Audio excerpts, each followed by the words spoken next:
Making Rice Krispie Treats is probably the easiest dessert that you can make.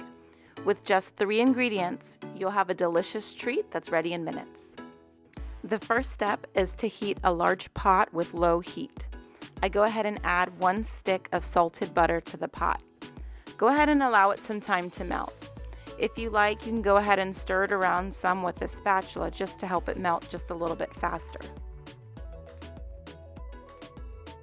In the description, you'll find a link with the full recipe details.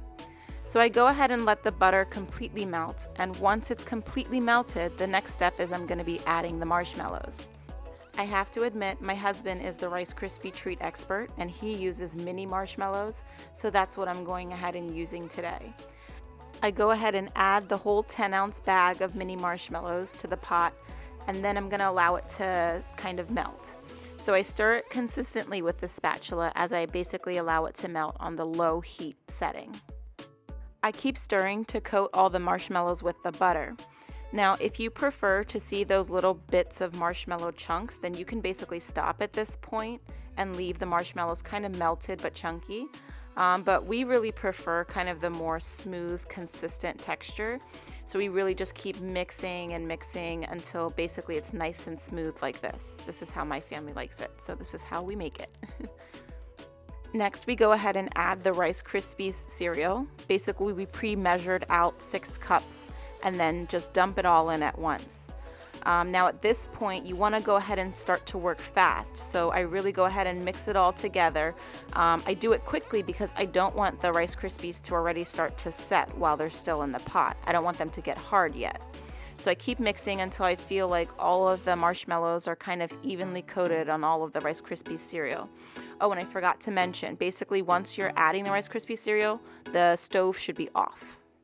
So next I go ahead and take all this Rice Krispie mixture and I dump it into a prepared pan.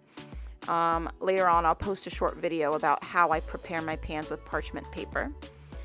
So basically I go ahead and dump them all inside, and then I'm going to just kind of like flatten it out with a spatula so that it can set in this pan.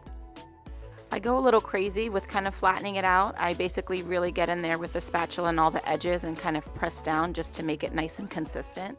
But of course you don't have to do this, keep it simple if you like.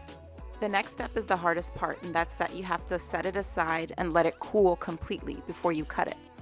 Really, you should let it cool completely, but if you're really impatient, then at least let it sit and cool for 30 minutes to maybe 45 minutes before you cut it. So now I let it cool. I have to admit, I was a little bit impatient, and basically I start cutting it. So I basically cut it into 16 squares. That's what this recipe makes. I try to make them all equal pieces. You can really cut it according to whatever size you desire. It's best to use a really sharp knife to cut, and in literally no time you're going to have a delicious treat that's ready to enjoy. You can see how gooey and delicious this piece is. If you let it cool for a little more, then the pieces will be more definedly cut. Once you're all done, you can definitely store them in an airtight container and then keep them out at room temperature.